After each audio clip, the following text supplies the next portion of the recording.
Chuba Akpom leaves Boro, the 29-goal season striker, departs to Ajax on a 4-year deal. Boro get 12.3 million euros, rising to 14.3 if he plays very, very well. But Chuba Akpom, he was the first Boro player to score 20 goals since Bernie Slaven. He was the first player in Championship history to score in 9 consecutive home games. He won the 3-time PFA Championship Player of the Month last season. He was the Sky Bet Championship Player of the Year, and he was a Golden Boot winner. The first time I've said that as a Boro fan. But Dana, how are you feeling? Chuba Akpom finally leaves. It's been rumoured over the last few weeks and pretty much all summer. Since contract negotiations were breaking down, you kind of sense it was. He's now moved on. But what's your thoughts on Chuba leaving the club? Yeah, gutted to see him go. It did feel inevitable, didn't it, that it was going to happen? But I have to say, it would be easy for me to sit here and say that I'm devastated and that's it, because Boro have lost a really good player. But I am delighted for him. I really, really am. I just love his story. What he told us last season of he was in the under-23s. He wasn't seen as an option until it was a needs must sort of situation. And when he was thrust into that scenario, he took his chance and he just kept progressing. I remember when he played against Sheffield United, the first home game or the second home game, and we all thought that he would still go. We all thought that there was still no chance for Chuba Akpom at Middlesbrough. We basically wrote him off. Other managers wrote him off. Other fans wrote him off. And look at the season that he had. He absolutely deserves it. I was getting a bit sad earlier because I really like journeys. I really like stories, and I absolutely love Chuba Akpom's. What a delight it was to watch him last season. But he deserves it based on last season. And unfortunately, when you don't go up, this is the consequence of it. Your key assets get picked up by clubs, and honestly, Ajax, what a move from us. Just about to swear, but what a move for Chuba Akpom that is. All the best to him.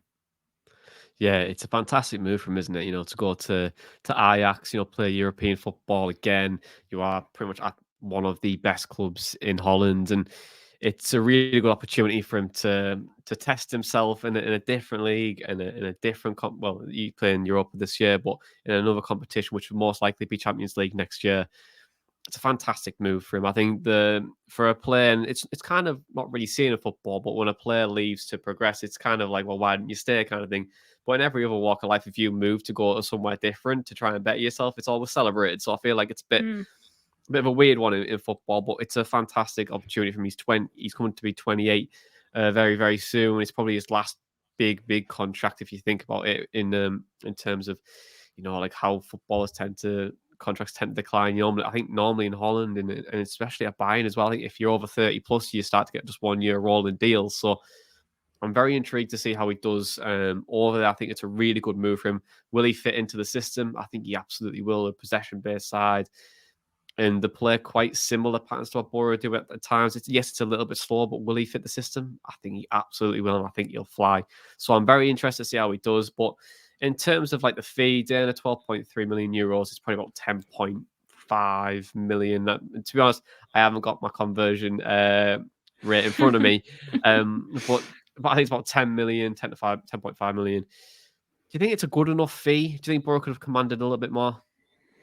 See, I always feel like Boro should probably squeeze a little bit extra juice out of the lemon, but we never seem to, do we? But to be fair, I mean, for a player with a year left on his deal, who, let's be honest, last season was his first proper good season. Prior to that, I think it was something like, it was well under 10 goals in his career in England and abroad too. I think it was just in England, actually.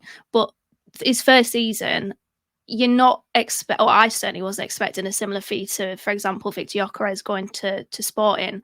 So obviously the add-ons will improve it. So from a business perspective, we're hoping that he can do well.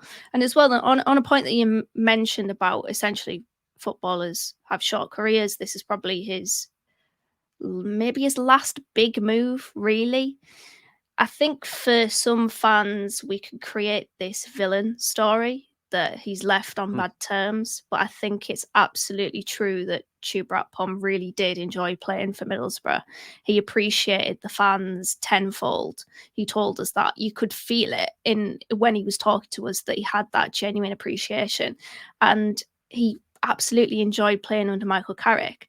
But when an opportunity like that presents itself to him, you have to take it if you're Chuba Akpom. And obviously for Boro fans, Middlesbrough Football Club is essentially at the core of our foundation. They're our world, but Middlesbrough Football Club is not Chuba's world. And I think that we have to take our fan perspective off and think of it from a player's view. And this is an unbelievable opportunity for him. There's no glimpse of bitterness from me whatsoever. There's no ill will. I don't think there was any ill intention from Akpom. We don't know what happened in regards to the contract situation, but he's got an opportunity there to play at a higher level. That is an absolute fact. And, you know, whether or not we've got the best from him, we've certainly got more than we expected, because when we picked him up for, what was it, 2 million from PAOK, we would have never expected this. You know, at the beginning of last season, we would have never, ever expected this. The fact that he has become an asset is testament to himself.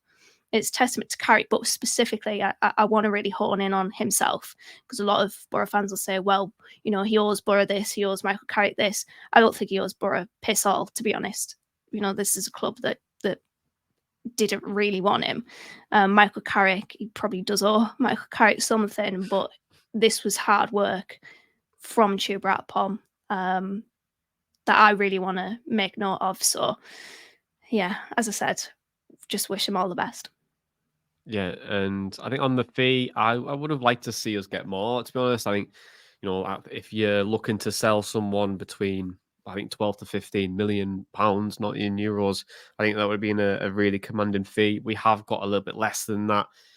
Would I've liked to see more? Absolutely. The thing, I think the difference between like the Gyökeres one and Akpom is probably age and sell-on value. You know, Gyökeres is still very, very young. He can get sold on if he does well at Sporting for a big fee. Chuba, you know, if say if he has a really good 2 years at Ajax now and a Premier League club comes in for him, you sign the 30-year-old striker. Yeah. What's going to be your sell-on fee there? What are you going to sell for? And I don't think it'll be as much. So, you know, he's in a bit of a difficult time on that aspect. You know, age is not on his side, but I would have liked us to see get a little bit more. I think we can negotiate a little bit harder, but we just don't know what goes on in those opportunities. But I think it's for Chuba. Boro could have been offering him like a 2-year deal.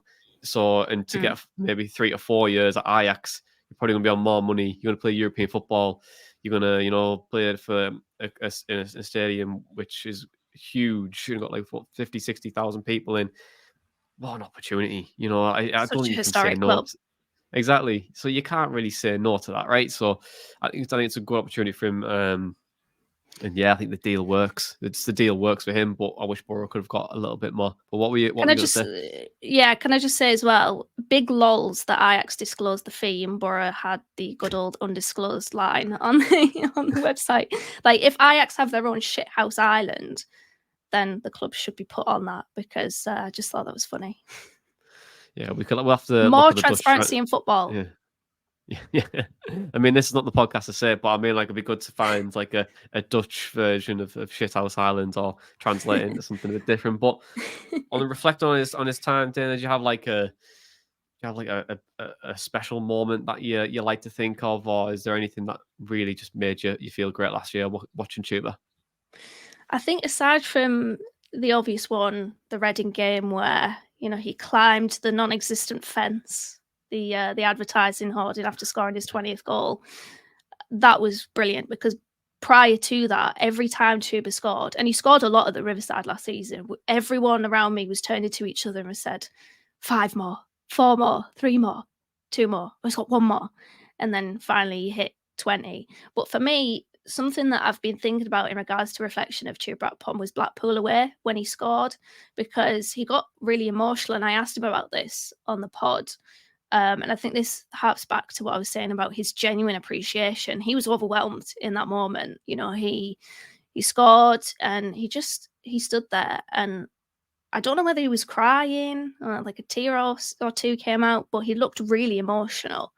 He put his hands on his face and he just took it in. And I remember Riley McGree pointed to him and was saying, Chuba, Chuba, because everyone was singing that in the crowd. And honestly, there are footballers that are difficult to like, if I'm being honest. But Chuba was just somebody that I really did enjoy. I enjoyed watching him. I love a journey, as I said, and he took us on one last season, and it was just an absolute pleasure to see somebody really come to the fore and step up. And yeah, he did brilliantly. So I'd probably say Blackpool. I mean, there's so many, isn't there? But Blackpool away, seeing those celebrations, it was just an absolute joy. Yeah, and I think for me, the two moments for me was one Sheffield United away where he scored that wonderful goal. He whipped it in the bottom corner. And it was such a big game as well, and to win that game in the way we won it was such a special night. Although it didn't really mean much at the end of the season, but it was a great moment at the time. Like that feeling where you just thought, "Bloody hell, we're gonna catch him," and we were so close, but we fell away. And the second one obviously was naturally, I think, him calling on the podcast. I think just it's weird because we seen probably two sides of Chuba that night, really, because you seen the professional Chuba during that 45-minute clip, and then the Chuba outside of that where we were having a bit of a laugh. I got some pelleters for not giving him the knee slide. He asked Tom about getting a tattoo, like why isn't he got his Chuba on his arm or his backside? So there was all those little fun things that obviously we couldn't, well, we didn't show in that video, obviously, but having him on was such a great experience and such a good human being as well. Cracking up when Uche was ringing him as well, and it's just all good, isn't it? So I think for me, yeah, there was some really good moments with Chuba, and obviously when you have a player on as well, it's always quite nice because you do get to know them a little bit more, and you get that personal side of a player, which we don't really see too much at all. And obviously, we still speak to Sam Morsey. We could hopefully still speak to Chuba. We were speaking after the podcast for a couple of days as well. So little things like that, I think they go a long way for fan podcasts and stuff like that. But in terms of Ajax, Dana, what type of player are they going to be? And because there is quite a few of them tuning in to our interview with him right now. So what can Ajax fans expect from Chuba Akpom? I think if they play him in the same role that he had at Middlesbrough, you can expect an intelligent player, somebody that will drop deep, that has a really decent touch to be able to take it under his spell, and then somebody who links up really, really well with teammates. His movement off the ball was fantastic to be able to get himself into those good goal scoring positions. He was top of the XG table, and understandably so, because he was always in the right place at the right time. And he's somebody that just really excelled being the link up man, and he had a very good understanding with his teammates. If he really works hard, and I'm sure he will, to be able to understand his teammates' games, then I think he will really, really excel. And somebody that I think in terms of a worker on the pitch, Ajax fans should really take to him, because we saw him just, he gave 110% for Middlesbrough last season. You could tell that there was hunger and desire in him. And it's those intangibles I think that the football fans also tune into. So obviously just a fantastic goal scorer as well. Some of his finishes last season were crazy. And even the ones that weren't, the tap-ins, shall we say. Erling Haaland gets a lot of flack for his tap-ins, but there is skill behind that, because it's the movement, it's positioning yourself in the box in the right areas. And Chuba did that last season. He was just an absolute joy to watch. And I don't know if you want to add anything more in terms of what the Ajax fans can offer, or Chuba fans can offer the Ajax fans, but he was a delight to watch last season. He really was. No, I think you said it quite well around this game intelligence, his ability to bring players into the game. I think his intelligence last year was really, really good. I think credit to Michael Carrick for bringing the best out of him as well, and really understanding. In general, I think Carrick is very, very good at getting the best out of players and really highlighting the strengths of a player. And he was able to do that with Chuba. I think that, like I was saying there, bringing players in, getting the most out of his different players, and also being in the right place at the right time, which was it is very, very difficult to do, but he just seemed to have that knack last year. So I think he's going to do tremendously well. I wouldn't be surprised if he hit double figures for Ajax quite comfortably next season. Hopefully he has an injury-free time there and he enjoys it as well. But for right now, Dana, thank you very much for joining me as always. The listeners and the viewers, thank you very much for watching us, listen, subscribe, do all that kind of fun stuff that helps us get found and chatted and all that kind of stuff. But so long, Chuba. Go well. Enjoy the Johan Cruyff Arena. But we'll see you in the Cleveland Centre very, very soon when you hand out your books for your 20-goal season. But for right now, this being the Chuba Akpom show, and that was all your Boro Matchday chatter in a pod. Up the Boro Breakdown.